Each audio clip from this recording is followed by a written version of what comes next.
You're listening to That Music Podcast with Bryson Tarvin, the curriculum designer and educational consultant behind That Music Teacher and the Elementary Music Summit. Each week, Bryson and his guests will dive into the reality of being an elementary music teacher and how music can truly be transformative in the lives of the students you serve. Show notes and resources mentioned in this episode can be found at thatmusicteacher.com.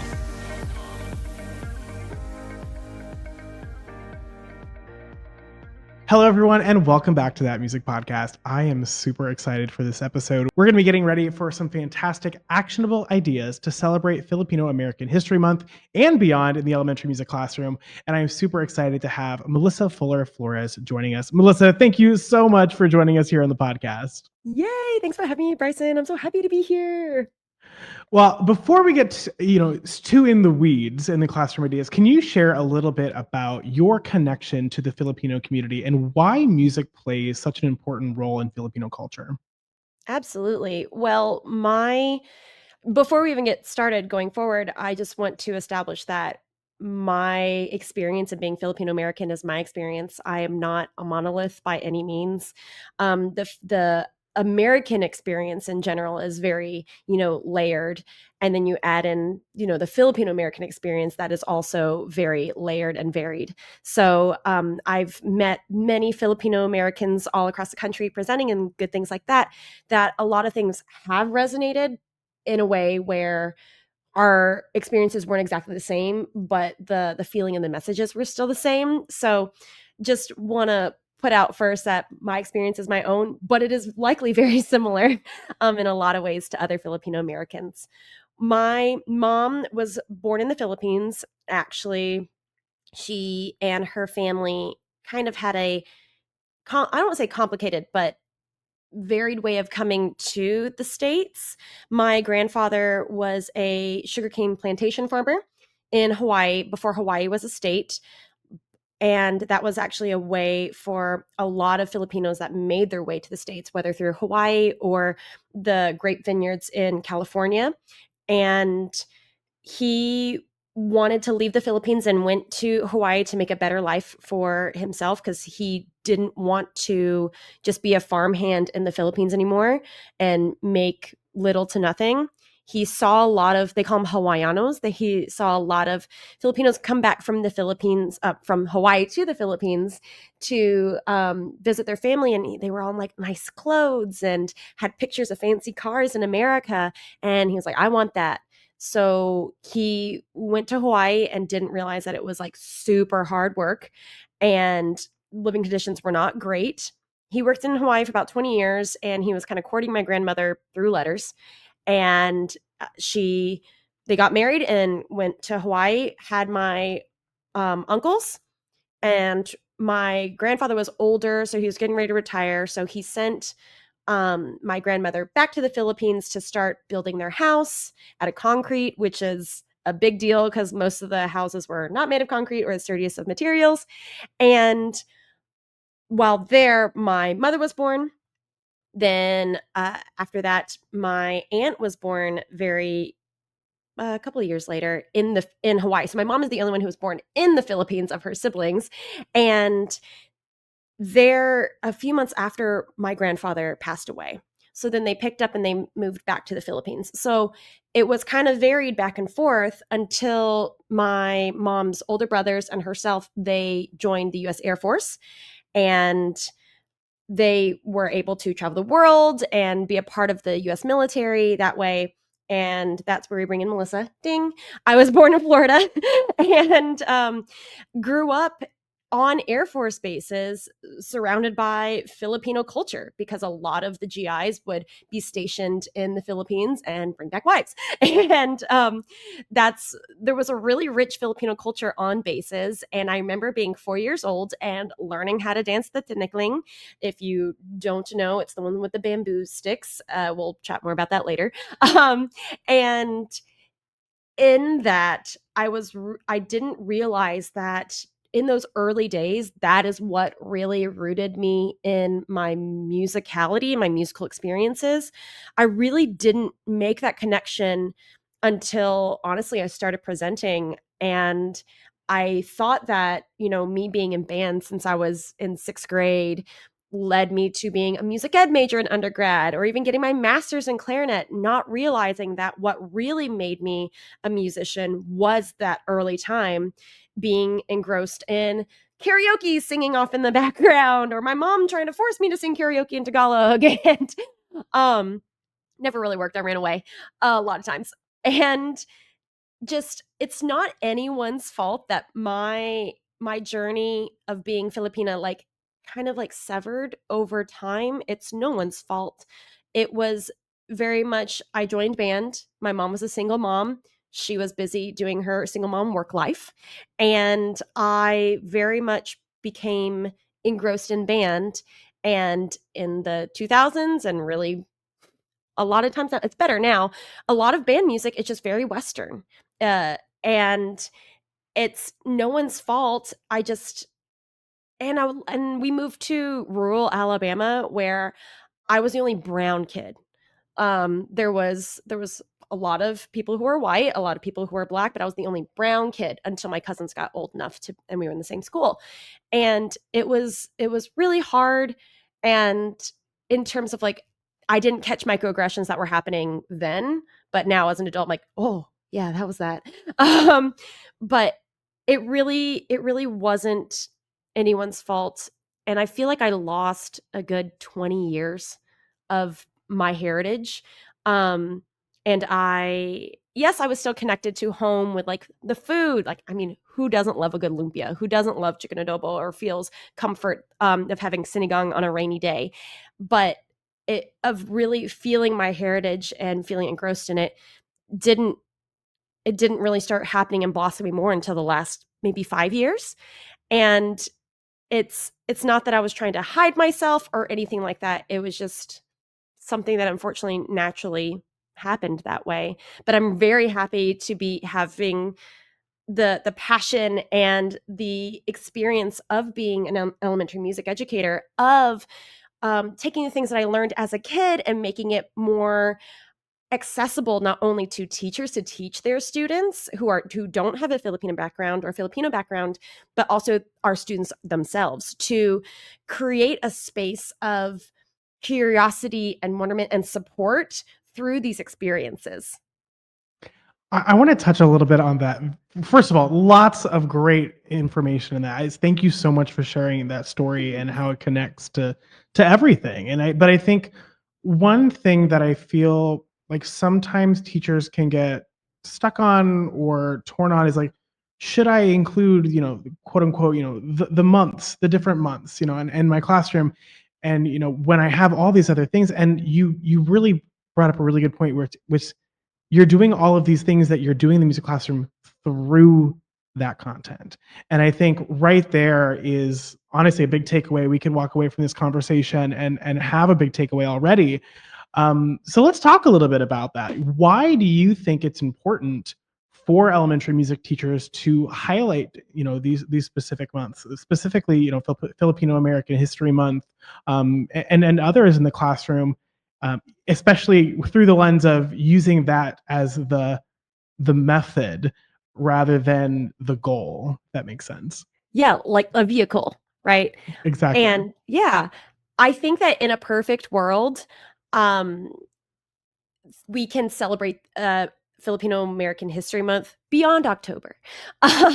But we do recognize that we have a lot of things, not only in a curriculum, but things that are happening behind the scenes, like administration type things like that. There's a lot that goes into being a teacher. And you add the added, what can seem to be a barrier of not only not feeling like this different culture other than mine is accessible, or I'm too scared to go near it because I don't want to mess up. I think that being able to take a moment to highlight it in October is not only to appreciate the culture, but the history. That's the point in it, right? Filipino American History Month. And people don't realize that we got Bruno Mars and Olivia Rodrigo from somewhere, right? There's this whole history of what led those artists like recent Tony award winning Nicole Scherzinger and Darren Criss, right? Like those people, they came from somewhere not only musically, but what has led to acceptance, what has led to a platform, what has led historically for Filipinos to be in such a place that to be celebrated and recognized because they've given so much to America in general. So it's very important to do that, to recognize where we've come from, to see where we can grow forward. And that's so important for our students too. Now, going back to, teachers who are fearful or they feel like they have that barrier, honestly, I feel like that's your greatest tool for you to learn with your students. Yes, we're having to do a little bit of stuff like on the front end to, lesson plan and all that good stuff. But being open with your students, being like, you know what, I just learned this too, and I really wanted to share this with you. And approach it with curiosity, approach it with well-meaning. So it's really great to be learning alongside with your students, but I really, for the sake of little Melissa, and honestly, your students that are Filipino, please do not put them on the spot or assume. Just like I said at the beginning, is that not everyone's Filipino American experience is the same. And there are plenty of Filipinos that don't know how to dance tinigling, that don't know certain folk songs. I mean, there's certain American folk songs that we don't know that we're learning about, right? And in my approach, it's very much I present the thing and I don't even acknowledge a kid in the room. Sometimes I don't even look toward them because I don't even want them to think that I'm coming to them to put them on the spot. I almost knocked off my water to put them on the spot and let them come to you. I've had some students, let's say I was doing an Indian folk dance and I had a kid he came up to me after class was done and he was like, I do that with my family on the weekends. I'm like, oh my goodness. Do you feel comfortable telling me more? I would love to know more. Like, not even still being like, hello, everybody. This kid knows more things. So very much encouraging the kid and supporting the kid, like, wow, tell me more about like your experience or what you know, if you feel okay. And I remember specifically after that specific kid told me their experience of dancing the Indian folk dance, I was like, you know what? I think that your class, like the kids in your class, would really enjoy that. Do you feel like you might want to share that in the future? There's no pressure. And you're like, yeah, I'll think about it. And, they came back the next week and I was like, did you think about it? Do you still feel comfortable? Because I think they would really enjoy it. And they're like, yeah, I think so. And, just giving them an opportunity that way. Like, oh, Melissa has a connection with this. Melissa, would you like to share? And it's okay if they back out in that second too, right? Like things can ebb and flow. They just got, let's say it's a second grader. They just got their brain 7 years ago and learning how to, withstand emotions. And I got my brain much longer ago and I still don't know how to withstand emotions. So it's very much creating a space for kids not only to feel empowered and celebrating celebrating and sharing their culture on their own terms, but also creating a space for your classroom, for your kids in your classroom to create that support and curiosity and beyond the pointing of the fingers, right? You're not intentionally meaning for that to happen, but I feel like that is also a really great connection to how we can support all sorts of cultures beyond their history months, right?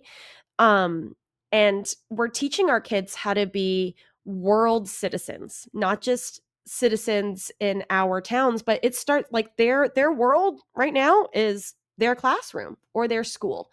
And for us to be able to allow them to grow into being, world citizens, that's where it can start. And it starts in our classrooms. I think that's what's so powerful about music classrooms is because not only do we get to see them many years and get to see them grow, but also grow as humans, as supportive humans. And you can only imagine like what's going to happen whenever they get to leave school and what kind of humans they get to be. Maybe they meet somebody on the street when they're in college, or at a restaurant, they get sat at the same table. I don't know. I'm just coming up with scenarios that, like, wow, I remember in school I learned this thing. I thought that it was really cool, and they learn not to be like, "Did you learn this? Do you know this?" Right? So it's very much, I don't know, creating spaces that are safe for everybody beyond Filipino Americans. Yeah, and I think a lot of the, for lack of a better term, guardrails that you discussed is just like really good practice of setting up the way you present anything. Allow students to bring their own experiences into it without assuming they're going to have a specific experience or even any experience. And I think it's a really good reminder for us that those connections that music has to culture and to history and to literally everything is really ingrained in ways sometimes that we don't necessarily see. So by kind of making sure we're aware of that assumption, or the lack of assumption, I think is a really good way for us to structure implementing these things that might be new or a little bit out of what we would normally teach, or what we've taught in the past. So let's kind of zoom in and see if we can get really practical, because I think we've covered a lot of the why you should do this and why it's important. But what do we do? What can we do? Do you have some actionable ideas for elementary music teachers to celebrate Filipino American History Month this October? Yeah, absolutely. Some quick actionable ideas. In the show notes, we're going to have a book list. Not only resources that have folk songs and activities to go along with it, but also picture books. And in some of the picture books, there's also some music. Speaking of picture book, there's a little plug. This is my mom's book for the people who are listening in an audio medium. My mom wrote a book about the story of my grandfather being a sugarcane plantation farmer, and it was a labor of love. For my mom did it for her capstone project. She graduated college, go mom. And she did a lot of digging and a lot of historical research on it. And I was like, man, people deserve to see this. So one Mother's Day slash her birthday, because they're about a month apart, I got her a children's book illustrator for her birthday and Mother's Day. That is awesome. And dear people who are listening, I'm just flipping through the pages of a beautiful illustrations by Nicole Lim. She's a Filipino artist. She's currently living in Manila. And there's a picture of my grandfather in the back. And also in the back, I transcribed some recordings of my mom singing some of her favorite Filipino folk songs. And they're in the back. Oh, that is so special. Yeah, and there's also recordings there too. And, that's a pretty great segue of using recordings. You don't need to know how to say all of the words in the different dialects and that are in Filipino. Use recordings to your advantage. And there's some really great ones that are on Spotify and YouTube. I will create a playlist for you in the show notes. And that'll be there.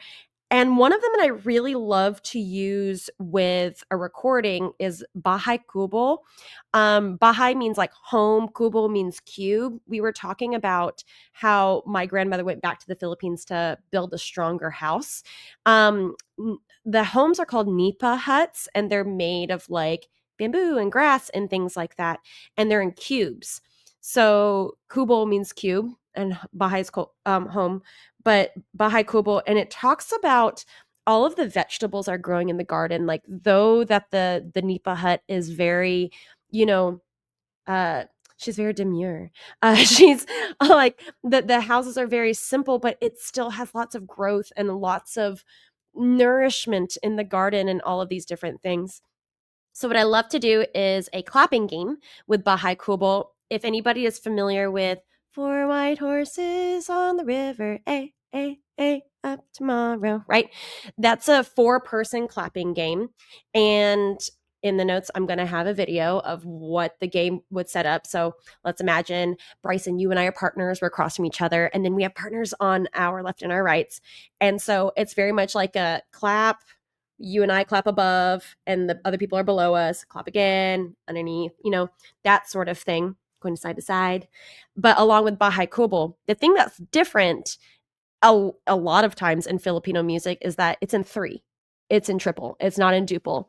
And a lot of people like to argue that it's in triple because of the Spanish invasion, acquisition, that whole thing. Yay, colonization. But that's Filipino American History Month. There you go. But teachers, you can decide if you want to get that detailed if you want with your older kids. But anyways, so Bryson, you can decide if you want to take that or not. But Bahay Kubo is really great, a great, 3-meter feeling. And what I love to do with my own students is I took the QR code of my mom singing. I'm like, this is my mom singing. And we do the clapping game. And you can start hearing the kids go, na, na, na, na, na, na. Like they don't know the words, but they have the melody. And that's just, a gateway. That's just, yeah. So don't. I encourage you not to feel scared about knowing all the words because you don't need to. You can get there with your students, learning alongside of them, right? Another thing that I love to do, speaking of games, I'm a game person in my classroom because I like to play. There's a game where you need to have somebody in the middle and you basically like you're closing your eyes and you're spinning and it's like a randomizer, right? How many times in our classrooms that we're like, I don't know who to pick. My popsicle sticks are all the way across the room. How do I do it fast? Have a student in the middle, close their eyes, point, and they also like take their hand and cover their eyes too because we have some cheaty peaty sometimes. And the little ditty is boom de ay, boom de ay, boom de ay, yay, boom de ay, boom de ay, boom de ay, yay. I'm clapping the beat. I'm trying not to make my microphone go crazy. But when boom de ay, boom de ay, boom de ay, yay, boom de ay, boom de ay, boom de ay, yay, stop on somebody. That person could be the next person for whatever game. The game doesn't have to be a Filipino song. That could be your thing that who's next. Like I love playing Bump Up Tomato with my students, but we use Boom Diaya to get the next person in there. But if you want to do a Filipino game with it, another one to do, this was shared with me by my good friend Melissa Stoffer, who is also Filipino American, but who also has a very different Filipino American journey. She taught this game. Everybody watching, you can just do what I do, and Bryson's going to do it too. So I'm going to tell Bryson with my words if you're listening. You're going to take your hand flat out in front of you, and you're going to take on your opposite hand a pointer finger. So on your pointer finger, on your open hand, you're going to keep a beat. Keep a beat. Keep a beat. Sao, sao, suka, mahuli taya. So sao, sao, suka means dip into the vinegar. So what we're dipping is a lumpia, which is a deep fried like egg roll yumminess. And when I was sharing this with my students this past year, you would get some kids being like, ugh. And this is a very important time to teach don't yuck my yum situation. But kids don't know what they know. And we're going all the way back to going from known to unknown, right? So over time, as I perfected that lesson, because, sometimes we do the same lesson like 7 times in a row, right?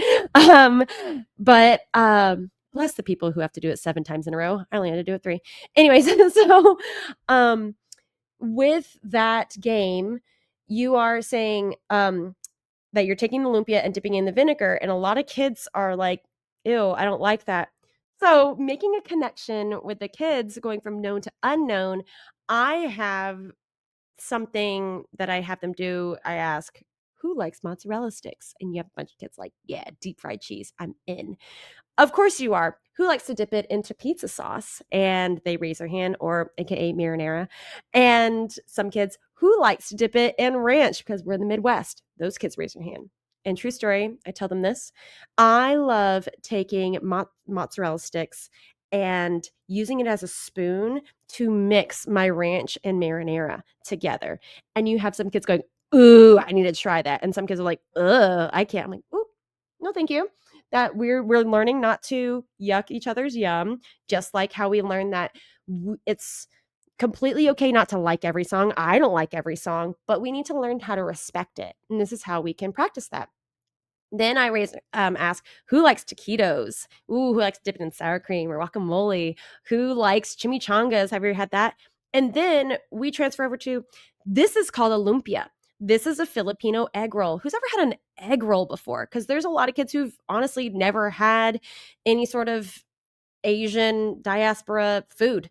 And some kids are like, oh, I love it. I like dipping it in this sauce. And so I'm like, yeah, this is lumpia. Sometimes we dip it in a sweet chili sauce, and sometimes it's vinegar. Everybody get your lumpia and everybody gets your vinegar, and let's keep a beat.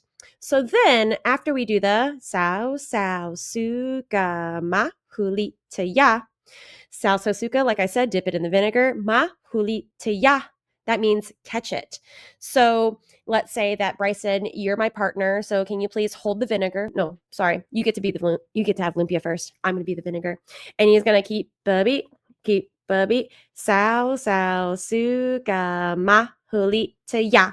On ya, the person who has the vinegar is trying to catch the lumpia, and on ya. And sometimes you see like the person holding the vinegar, like trying to chase the lumpia. I'm like, no, you have to stay there. So on yacht, the person who has the lumpia is trying not to get caught. Yep. So then it's sao, sao, suka, ma, huli, te ya. And like you want to like pull it back really fast so you don't get caught. It's very cute. And something as simple as that, the kids are like, oh my God, that's so great. Yeah, I know. Switch. So then we do it switch. And I'm like, okay, how about this? Double vinegar, and the other person has double lumpia. Then they do that, or one lumpia, one vinegar. And so they both are having to do it at the same time. Now, in between those partners, say that like that's your week 1, right? Week 2, bring it back again, but making it a little bit different makes it so different, right? So in between, they'll find a new partner within you're not spinning around, but you're starting to sing boom de ay, boom de ay, boom de ay, yay, boom de ay, boom de ay, boom de ay, yay, have a new partner, right? So within that, then we can go keep a beat, right? So you can use that as an A and B section and utilize that throughout the year. That's how we can expand beyond October, right? And then the kids are like, oh yeah, that's right. Now, that's so the 3 things. Book lists, we're going to have it in the show notes. Especially games and things that are simple and accessible. Don't take on everything all at once. Please don't. Don't be like, I saw tickling online. I'm going to do it. I'm going to get bamboo. I'm going to get like the PVC pipes. I'm going to do it all. Okay. It's really hard. Even for adults, let's start simple so that you yourself, I feel like this goes for anything, right? You yourself, like, let's get some momentum, and your students too, right?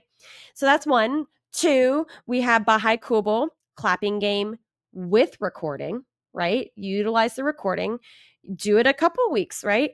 So that eventually maybe your kids will get just the beginning. Bahay Kubol. Na, na, na, na, right? Like, at least how many times as kids that we did that, we're like, I know 2 words and I'm gonna mumble the rest of the sentence. And then 3, we have Boom Diaya as a partner pick, whether it be one person in a circle spinning around, or as a B section when you are playing Sao Sao Suka. And Sao Sao Suka is how that you can make a connection to Filipino food. Boom, boom, boom. 1, 2, 3. Love it. And I love how a lot of like pretty much all of those, you can just put them in whenever they fit naturally. You don't have to wait for a reason to bring them up. And I think that's a really good way to kind of think about these things. So I'm sure that we could just keep on talking and keep on sharing all of these things. But I know that you're going to be diving in even deeper inside an upcoming masterclass in our on-demand professional development membership, Elementary Music Edge. So can you tell us a little bit about some of the concrete takeaways and strategies that our teachers are going to be getting inside Elementary Music Edge, especially when it comes to integrating this type of activities for Filipino American History Month and beyond? Yeah, absolutely. So since podcasts are primarily a, audio medium, can't quite teach you some folk dances. But since folk dances are, as I said, the way that I was connecting with my Filipino heritage at its peak, because I was doing these folk dances at different Asian American Pacific Islander like festivals every May on lots of Air Force bases or even off base, because I don't know if people know, but Filipino American History Month is fairly new as of 2021, 2019, around that time. I think it's 2019. Yeah, it's very new. So much so that somebody asked me at my previous school district to write something for Filipino American History Month. And I texted my mom, I was like, did you know this was a thing? She's like, no. Well, wonderful. So glad that we have it. And also, thank you so much for allowing me to, talk to the good people about it. But and expand during Edge. So in Edge, we are going to do some Filipino folk dances, some things that are primarily for your older kids or just your younger kids, or something that you can do with all grades. Sometimes I like to have movement and things like that that applies to every grade, especially when it is a new cultural dive that I can just practice and learn how to do it on different levels. So we'll allow to do that with a dance called Pearly Shell. It's a hula from Hawaii, but it's very popular in the Filipino community because of all of the Filipino plantation workers that were in Hawaii. I was like, Mom, why? Why is this Hawaiian dance so popular amongst Filipinos? She's like, because kids at my school were Hawaiian and they taught us Filipino kids how to do it and we like it. I'm like, sounds great. Um, um, and then a tiki tick, it's a duck. So that's a little duck dance for our littles. Incorporate it within, a farm unit, right? A lot of people's kindergarten farm music unit is at the beginning of the year. So, October time. And or Ali Tap Tap, that's a firefly. There's also a great picture book that goes along with that. I did a rendition of Ali Tap Tap dance that is more accessible and with scarves, adding props just kind of very much intrigues the mind of the little children that they're just like, yes, let's give me a prop. And then Binasuan. Binasuan is something I watched my mom do. And this is not what we're really doing in class, but you have a candle on your head and you have two candles in your hand and you're moving in three and you're like weaving this candle. You're like, Melissa, you expect me to gather many different candles. Even if I don't light them on fire at school, you expect me to do that? No, we're using things that we already have in our classrooms so that you don't need to go out into the world and spend your own dollars on, or your budget on, that you can spend other things on. So all the dances will have, natural scaffolding for different ages of students, lower and upper elementary, and extensions to be able to go beyond that. So I spoke earlier about how Four White Horses plays along with Bahay Kubo. I taught Four White Horses before or I do it after. I can still bring it back after as an extension and a connection, right?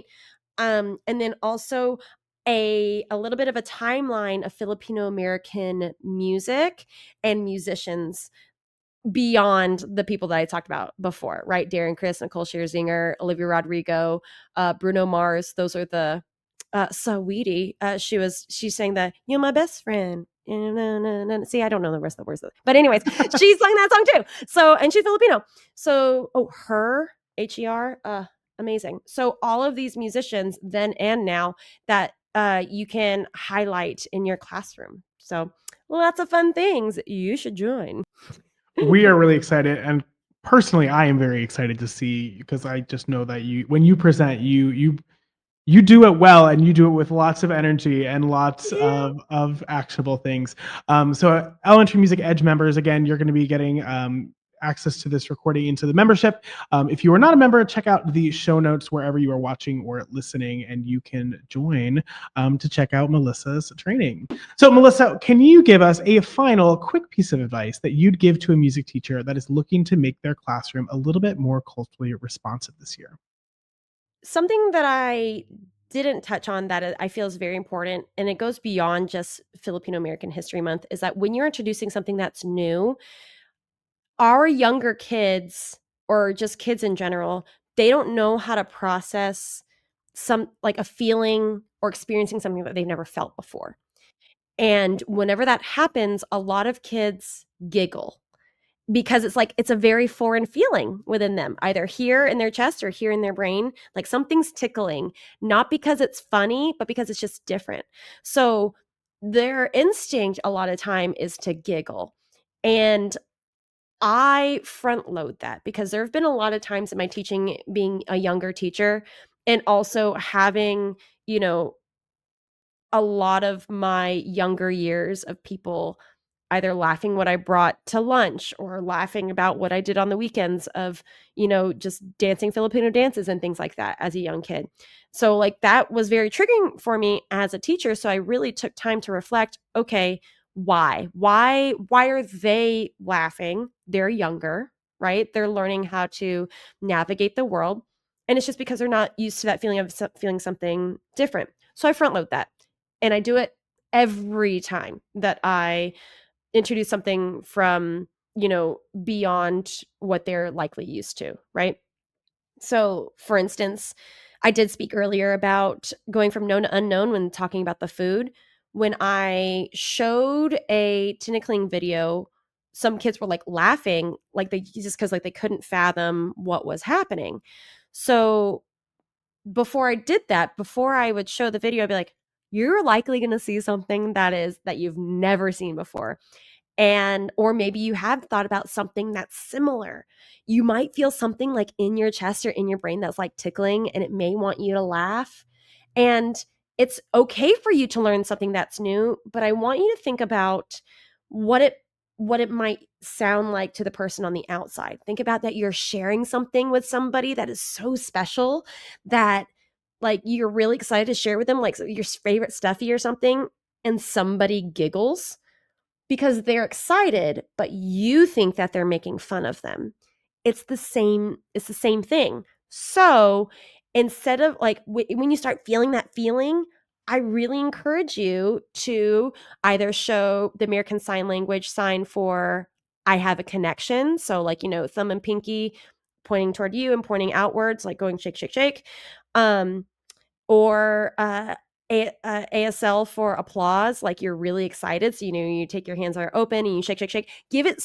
Give them something else to do, or else they're going to go into their default of like, oh, that's tickly, that's funny. Now you're still going to have some kids that do it, and it's just very much like a quietly like, hi, like I hear that you're giggling. Do you feel something like, a little different?